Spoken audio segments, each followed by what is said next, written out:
In the last few seasons, blockbuster trades have become a permanent fixture in the NBA. However, in this offseason though, things just took up a notch and went bat. I mean, the Suns' three-headed monster of KD, Booker, and Beal looks insanely lethal on paper. Then, the new-look Boston Celtics, with Holiday and Porzingis joining the pack, is just emitting championship vibes all over. And there's also the freak-time tandem of Lillard and Giannis that's about to cook some good stuff in Milwaukee. Now, I'm not gonna lie, these were pretty damn good trades. But in the grander scheme of things, these moves were, let's just say, cute and insignificant, if you compare it to what the Dubs have pulled off this offseason. Washington Wizards have agreed to send Chris Paul to the Golden State Warriors. With the 19th pick in the 2023 NBA Draft, the Golden State Warriors select Brandon Podziemski. But it was always in my mind, like I want to go there. This is like best option for me to play, quality guys, high level IQ players who knows how to win, obviously, You see, while everyone is putting their money on the Bucks, Suns, Celtics, and Nuggets to win it all next season, I think the Golden State Warriors will once again blindside these teams, just like they did 2 seasons ago with their solid acquisitions this summer. I mean, on top of the list, there's the 38-year-old point guard, Chris Paul. Now, after the trade happened, a bunch of analysts quickly condemned this move by the Dubs, saying stuff like, CP3 was just too small, too old, and too fragile.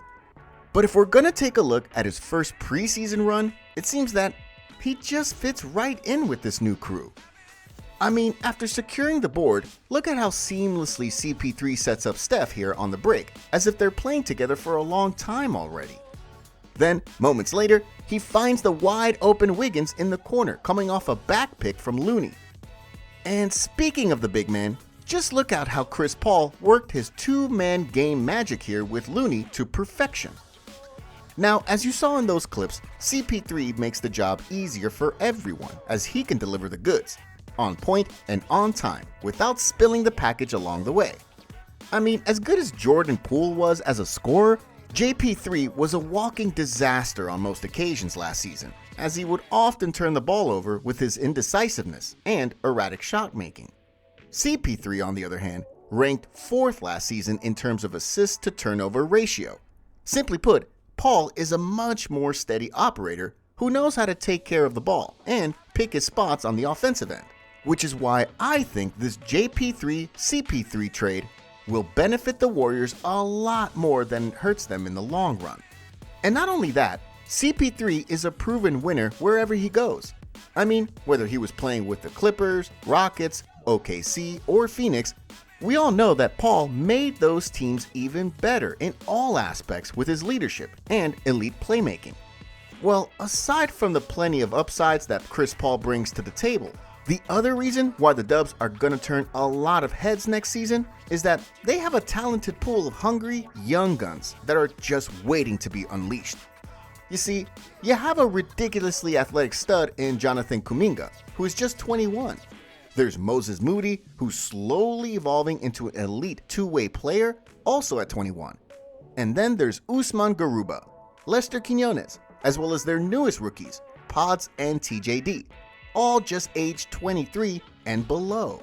In their first preseason game against the Lakers, this bunch of young guys just proved that they're about to make a major statement next season.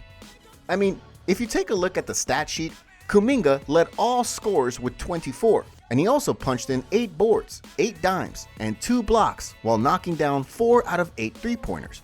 And then Moody had 15, 4, and 2 on 46.2 shooting, followed by Podziemski, who had a solid all-around game on high shooting splits. Among the young guns, Kuminga and Moody will definitely take on a bigger role off the bench this season. And after learning the ropes with the Dubs in their first 3 seasons, there's a high chance that these two will have a breakout year next season, based on how the numbers they put up in their first game of the preseason, as well as how they end up their last season's campaign. Now, on top of their blossoming young talents, the Warriors also added some solid veterans like Corey Joseph, Dario Saric, and Rudy Gay to beef up their new-look lineup. A career 35% three-point shooter, Joseph will have no problem blending in with the Dubs because he previously played under Popovich and the Spurs, which we all know is a team that runs similar plays and offensive philosophies as the Dubs. Meanwhile, Saric is a high IQ pick and pop guy who had a history of working with Chris Paul during their time in Phoenix. So the question of fit and chemistry issues seems to be out the window for him as of this moment. And even though there's no guarantee that Rudy Gay will lock in the final spot on the roster, there's definitely a welcoming sight to have him on board because of his size and versatility on both ends of the floor. Anyway, I think the Dubs are going to make a serious splash next season with all their latest additions taken into account. But aside from this factor, having their core intact is the main ingredient that will make this whole thing work for them next season. I mean, coming off a 29.4 points per game season, Steph Curry is still at the peak of his powers at 35 years old. And regardless of what lineup is available at hand, you'll always have a shot at the championship if you have someone like the Chef, carrying the team on his back all throughout the season. Then, aside from Steph, Klay also had a solid bounce-back season, as he led the league in three-pointers made last year. And from the looks of things, it seems that Klay is already returning to his old all-star form sooner than expected. Meanwhile, Andrew Wiggins, who I believe has the potential to become the premier two-way wing in the league, as long as he doesn't get distracted by off-court issues, is still one of the key guys who will play a huge role for the Dubs on both ends, especially down tough stretches come playoff time. And speaking of playoffs, Kevin Looney was a revelation in their series against the Kings and Lakers when he tallied a string of rebounding numbers on a monster level, and he too will play a crucial part in the Dubs' championship run next year. Not only as a rebounder, but also as the one who will give his teammates good looks on the offensive end as their best screener. Now, to round up their core, Draymond Green is still going to be the heart and soul of this team, and the voice of the locker room despite CP3's presence. And before I almost forget, the Dubs also have Gary Payton II, who can lock up the opposing team's best player by providing tremendous defensive energy coming off the bench on a nightly basis. Now, if we're gonna take a look at their current roster, this Dubs squad looks well balanced from top to bottom and has enough depth to make a deep run in the postseason. We've seen in the Lakers game that Steve Kerr was not afraid of experimenting as he started CP3 and the Splash Brothers together along with Wiggins and Looney at the front court.